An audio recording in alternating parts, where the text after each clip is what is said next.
there are similarities between each letter. And if you can pick that apart and notice those similarities, then you can create letters that are all unified.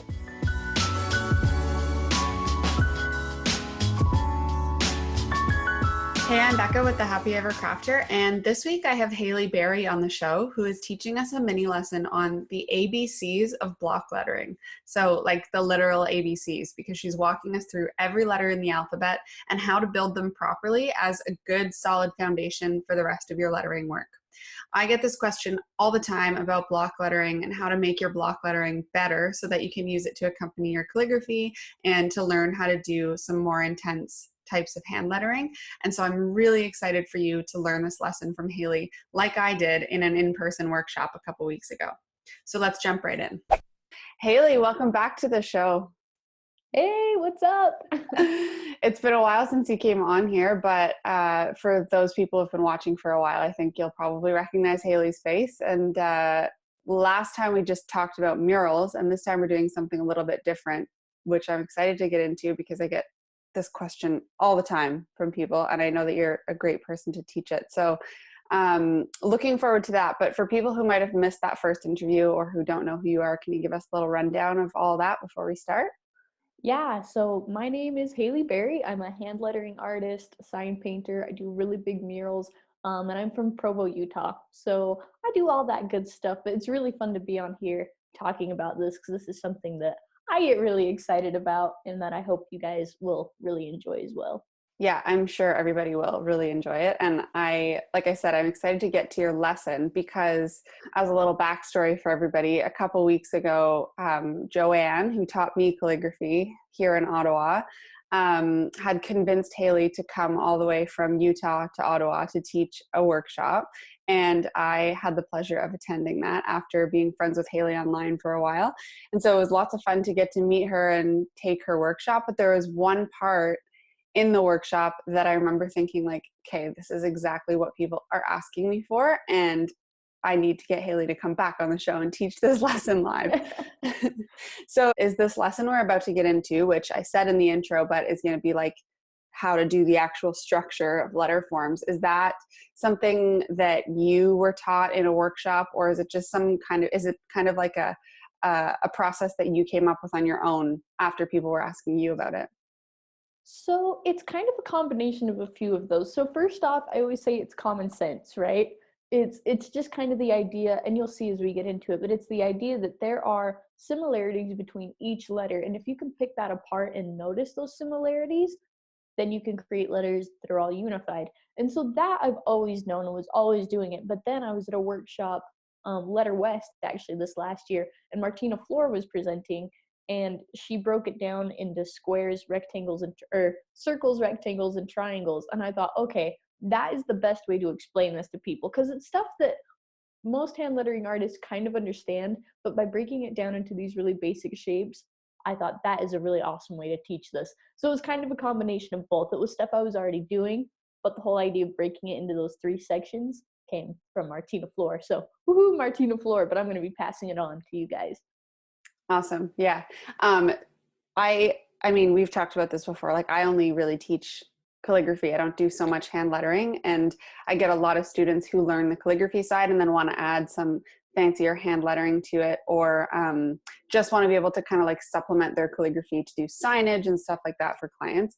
And so I think this is going to be super helpful for all of them. And I also, we did an introduction in that last video that we did together about, how you got into all of this and your history. So I don't think we need to get into it again. I think we should just jump right into your lesson and then we can chat more after. I think that sounds awesome. Let's do it. Okay. Alright, so for this video, we are going to be talking about understanding the basic structural elements of letter forms. For the sake of this, we might be referring to them as block letters from time to time. Just know in lettering that's not always what a block letter means. But we're going to be talking about how understanding the basic elements of this allows you to create a full alphabet. So before we started, I wanted to talk a little bit about calligraphy, because most of you are calligraphers. And as a calligrapher, you understand that, like, the bowl in your A is a shape that gets repeated in your D and in your G, right? You understand that those forms get repeated. Same thing with an N. You have that shape, and then your U needs to be a reflection of that. and then your M is the same, right? So in calligraphy, there's these repeating forms, and by using these repeating forms over and over again, you're able to create an alphabet that has unity and that looks good. So it's the same thing with hand lettering. So hand lettering is drawn letters, and they have a totally different structure than calligraphy, but a lot of the same principles apply. So there are 3 different ways that we can break up these letter forms. There's circle letters, rectangle or square letters, I might be calling them both, and triangle letters. So let's talk about our circle letters. So our first most obvious circle letter is O. So when we make an O, we're going to make it exactly the same size as this. And something to notice too is that these round letters like O and C, they're actually going to come just a tiny, tiny bit above the ascender, not the ascender and descender line, the baseline and the X height. It's going to go just a little bit above. The next letter is C. So C, when we're making a C, we're going to take the exact same curve of this O and we're going to repeat it to make a C. So it's going to be that same shape, that same size, but it's going to be a different letter. And then G, what we're going to do is we're going to take that same thing, and I hope you're doing this along with me. Alright, and then with G, you're going to do the crossbar of the G about right at that X height, so right at the midpoint. And then the last round letter is Q. So again, Q should just be the same as an O, but with a tail. And you notice these aren't perfect, right? But this gives us a basic idea of how these letters should be shaped. So I've taken that basic shape of that O and I've repeated it 3 times, right, to these other letters. And so you can see how they're already feeling unified. So next let's talk about our box letters. So the first box letter is H.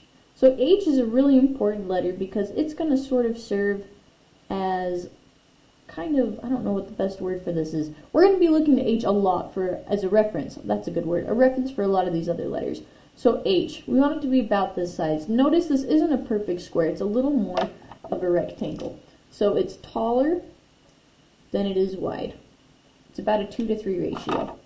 The next letter is I. I is just a straight line. Super easy. Some people like to put those on their eye. We're going to talk about that in just a second. So forget about this. For now, our eye is just going to be straight up and down. Next is E. So with the letter E, we want it to be the same width as our letter H. So the same amount of room here, we're going to put here. And then the crossbar of your E usually goes right in the middle, but it doesn't come out quite as far as the top and the bottom. So if you see, if I draw a line right here, that midpoint on the E doesn't come out quite as far. And why are we talking about this, right? Well, understanding these basic structural things is what's going to make your lettering good, but it's also what's going to make your lettering interesting, as you'll see in just a minute. An F is exactly like an E, just without that bottom part. Next, let's talk about L. So with L, when we're talking about these letters, negative space is going to be something that's going to be really, really important that we're going to talk about a lot. So if I made an L the exact same width as an H, look at how much negative space is there, okay? That's a lot of room. And since there's nothing on the top and nothing on the side, this feels really open, feels kind of vulnerable, but it feels just too empty. And so what we want to do with a letter like L is we are actually going to make this just a little bit shorter. So now if you look at the negative space here, it's still there, but it's not nearly as big as this. But visually, it's going to look the same. And so that kind of applies to this I as well. We don't want this to be super long. We want this to have a nice amount of negative space, about the same amount that is in this L, right? So paying attention to that is going to be very, very important. Next is T. So again, with T, we don't want to make it super duper long on both sides because there's a lot of empty space. So what we're going to do is we're going to make the top part about the same width of an H and then cut it in half. And if we do that right, then the amount of negative space on both sides should be about the same as this negative space inside the L. So do you guys understand? I hope you understand why the negative space is important and why we're paying attention to this. Because once we start combining letters, we want them to feel unified, but visual unification is more important than physical unification. So what I mean by that is a lot of times people will measure things. Like they'll say, this is the exact measurement of this H. I need to make that L that exact measurement. But really what we want to pay attention to is visual space. So what is visually going to look correct, which is this and not that. Okay, so now let's go to our triangle letters. So the first one, of course, is A. And again, the bottom of that A is going to be about the same width as the H. And now, the common thing that people do with A is they cross it right in the middle. But that is wrong. We don't want to do that. And the reason, again, is negative space. So when we're making an A, we want to make sure that the amount of space in the top half and the bottom half feel equal. So we're actually going to cross that bar more about right there. So you'll notice now, if you look at the amount of negative space here and the amount of negative space there, they feel equal. So even though it's two different shapes, it feels nice and unified right there, right? They feel equal. Whereas this feels super bottom heavy and just teeny tiny on the top. So this is bad and this is good. So we want our A to feel like that. Next is V. V is going to be a direct opposite of the A. So if we were doing a V and an A next to each other, we want this amount of negative space in between to be parallel. That end of the V went just a little bit wide. But of course the top of this should be the same as the H, right? Next is W. W is going to be two V's stuck together. And W is going to be our widest letter. Another common misconception that people do is they want all the letters to take up the same amount of space, but that's just not the way it is. Letters like I is our smallest letter, are going to take up just little bits of room, where letters like W are going to be big, and that's okay. That's just how it is. Next is X. So X, we want it again to be the same width as an H,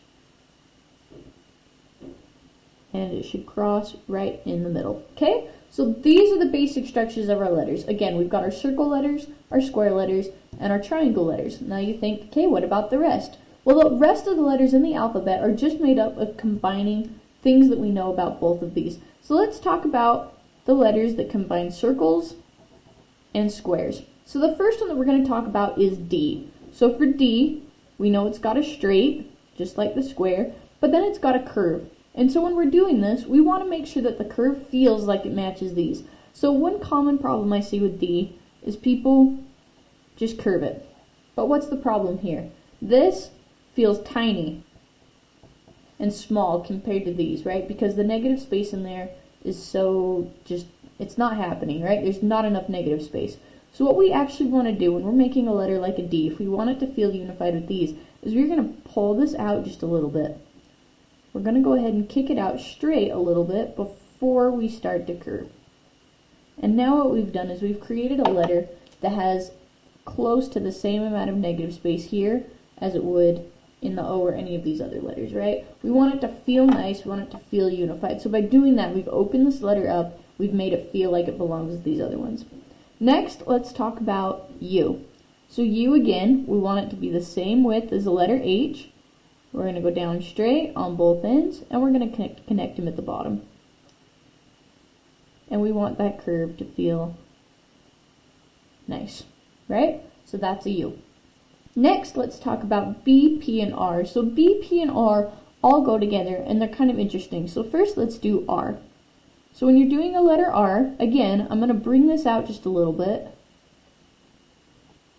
so that it feels like it's the same width as those other letters, and so we get a nice amount of negative space. And then I'm going to pull this over.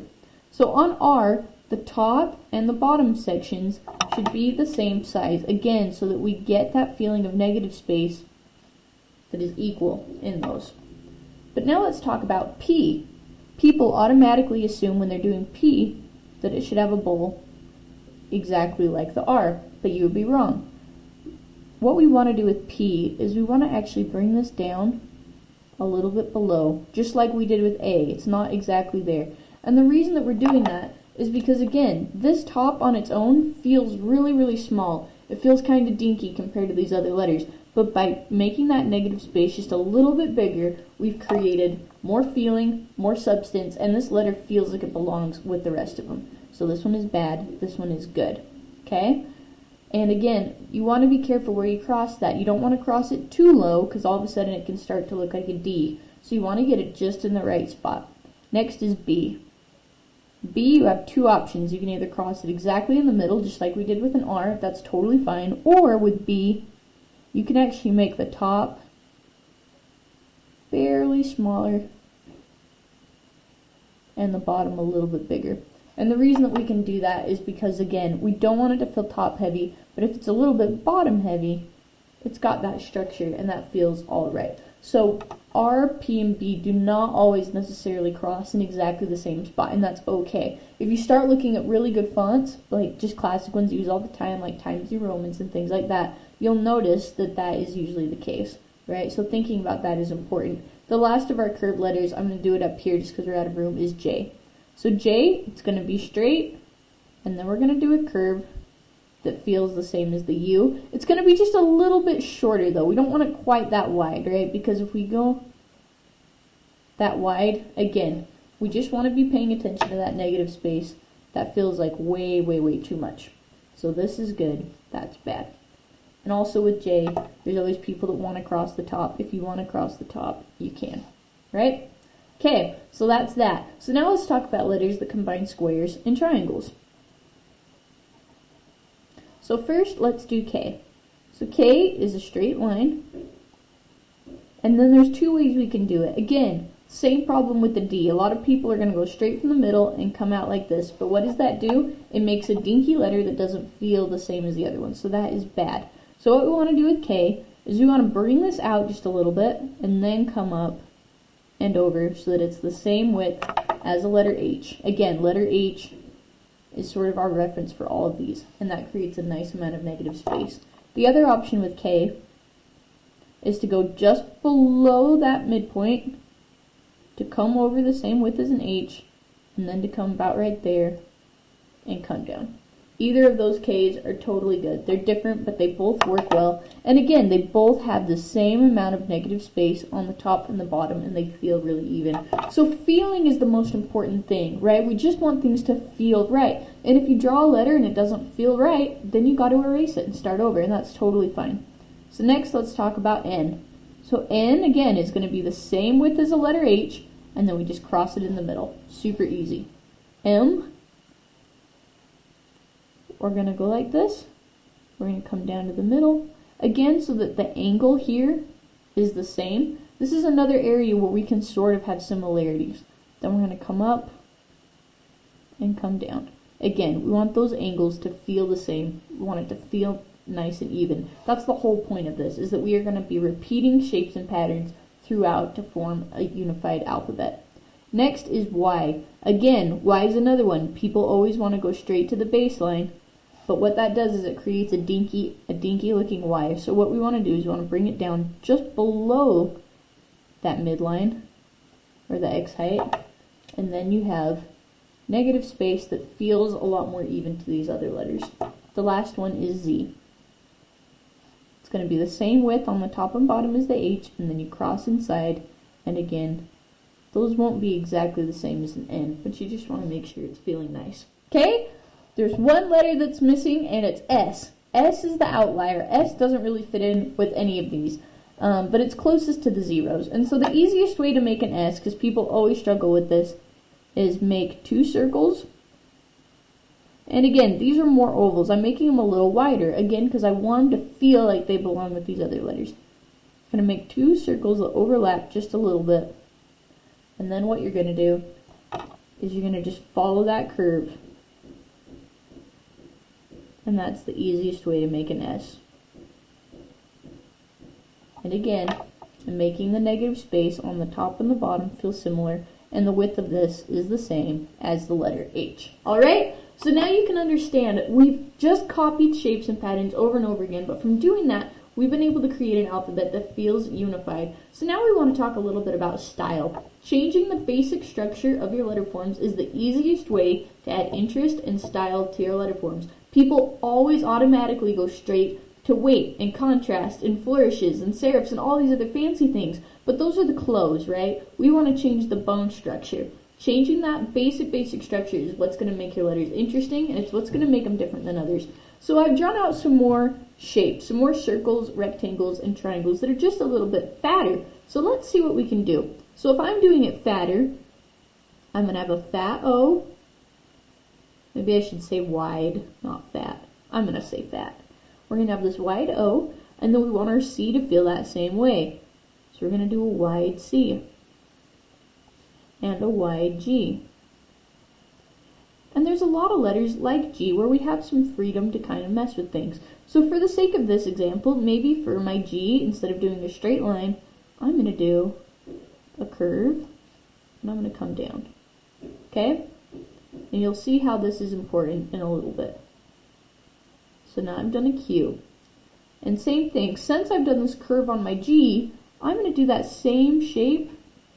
I'm just going to move it and do it on my Q. So again, I'm repeating these forms that I'm using, right? I want things to feel like they all belong together. Now let's talk about H. I'm going to do a wide H. And since I've done that curve there, instead of doing a crossbar that's straight, I'm going to do a curve here. And this isn't a super intense curve. And you don't have to do a curve. The whole point of this is we could make this straight, we could do whatever we want. But it's by changing it and being consistent throughout that we get these interesting forms.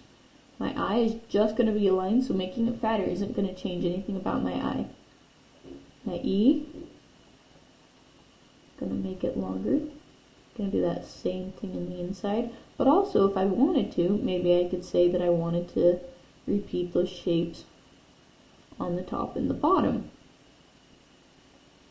Either one of those is totally acceptable. The whole point is that we need to be consistent. So for this example, we are going to go with this version, but this is totally an option as well. And then F is going to look just like my E.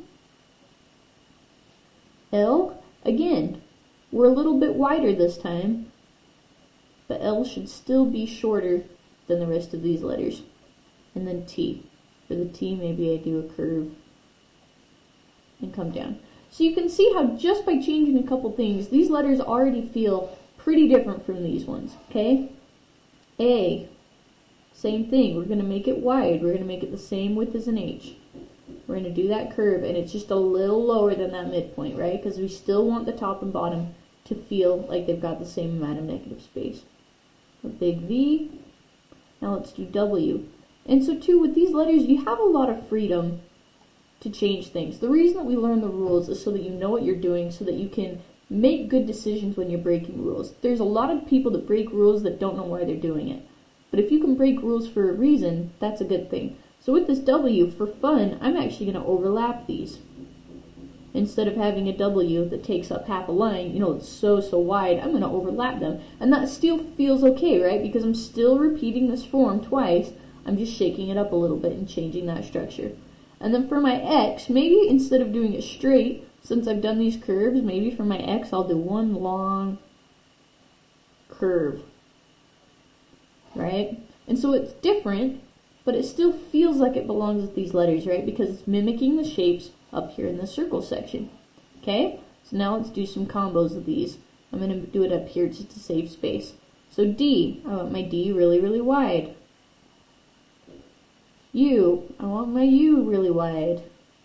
Can you see how this is happening? We're just repeating shapes. R, gonna make it nice and wide.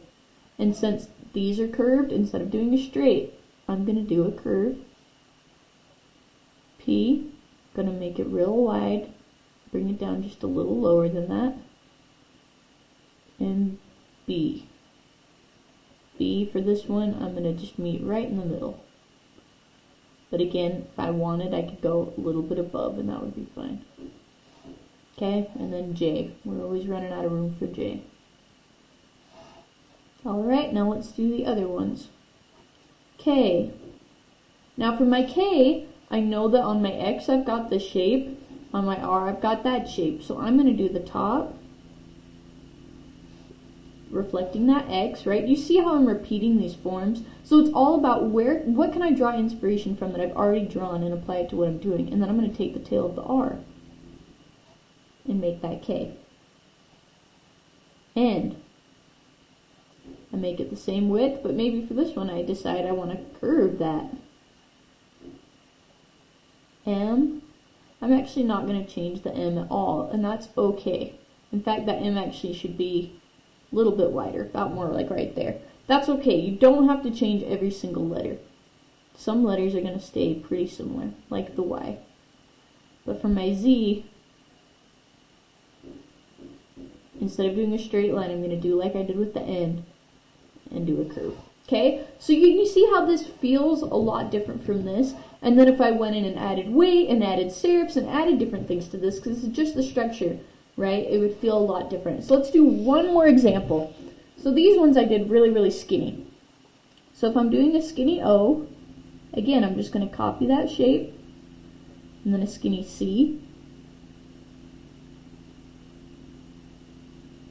skinny G, and maybe for fun, I decide I want to do the part where it crosses much, much lower than that line. So that's a decision I'm making so that I'm going to be consistent with that throughout.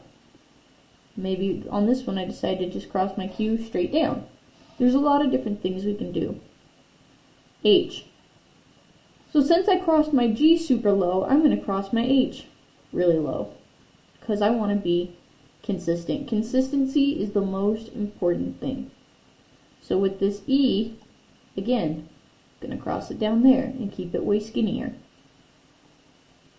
F, going to cross it down there. L, going to make it really thin, right? Because if these are already skinny, the L should be pretty darn skinny. T should be the same width as the H on the top and crossed in the middle. Alright? And then A, crossed low. V, W,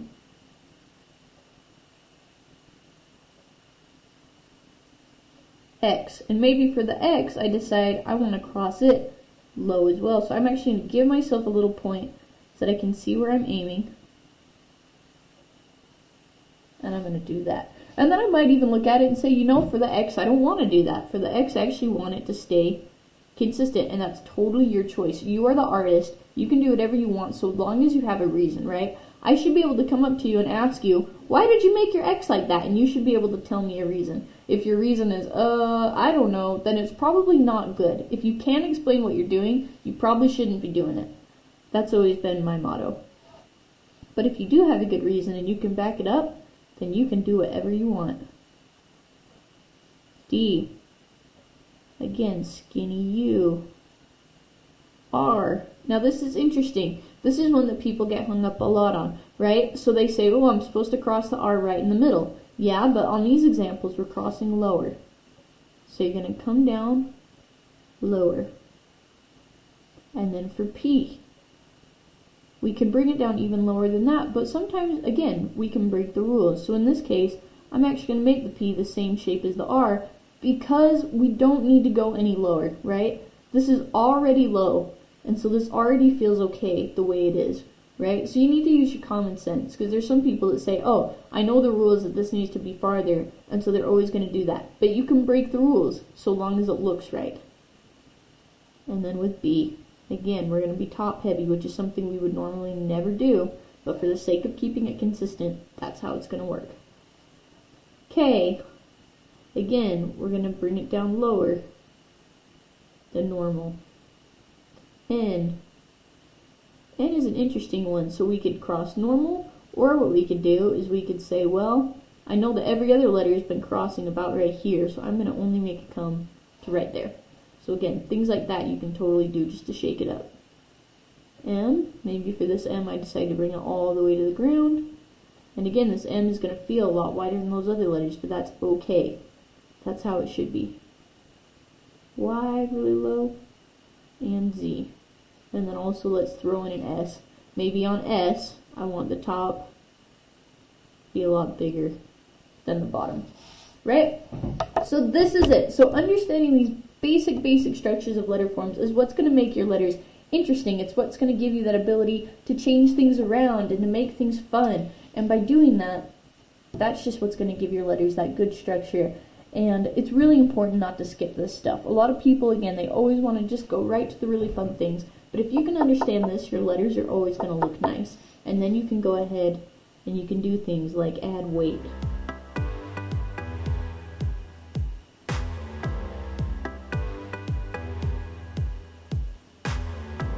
And add shadows.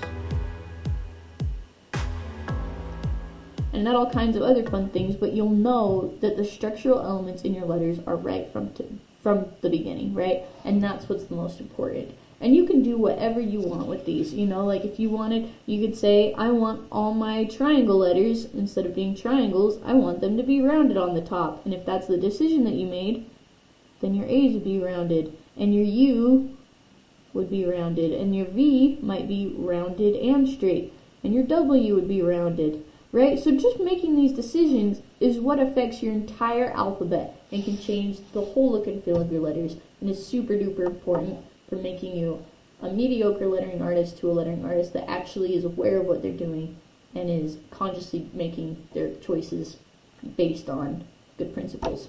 Let's say someone just went through that lesson with you and completely understands all of the stuff that we went through and, is ready to take on some lettering. Like, what would you say is the next step? Should they just practice that over and over again? Should they, do something totally different? What would you say?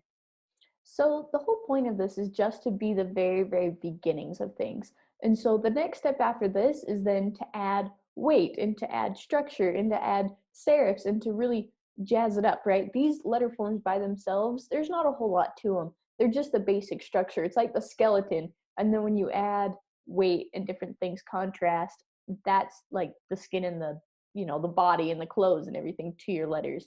And so the next step after this is to add to it, and then to kind of expand it and to practice and see what else you can come up with, because these on their own are just, they don't do a whole lot. They're meant to be added to.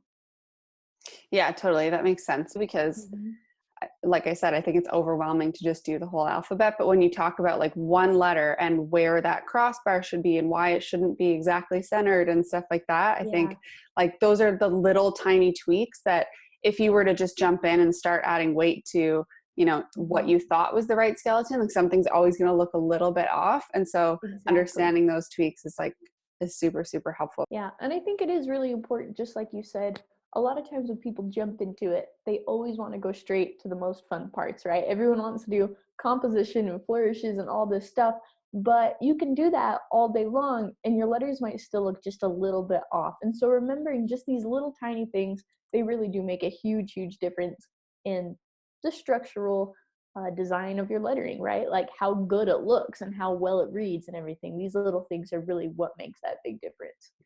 For sure. And I think if people go to your Instagram or your website and look at your work, they'll probably be able to tell that, like, after looking at each letter with you through here, they can find, the letters that have little differences and they can see them in your work and stuff. So speaking of your work, where can people find you and get more from you and all that kind of stuff? So my business is Type Affiliated. So typeaffiliated.com is my website. I'm on Instagram at Type Affiliated. Those are the two best places to see my work. And you guys can reach out to me about any questions you have. My email is also typeaffiliated@gmail.com. So anything you guys need, totally feel free to reach out to me and ask me questions about stuff.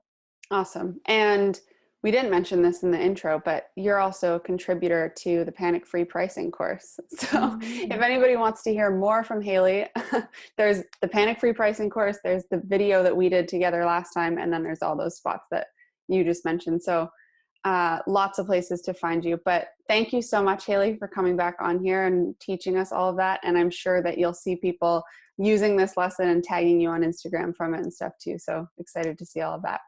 Awesome. Thank you so much for having me. It's always fun to talk to you, Becca. I'm sure we'll have you back eventually. Awesome. Okay, see ya. Okay, talk to you later.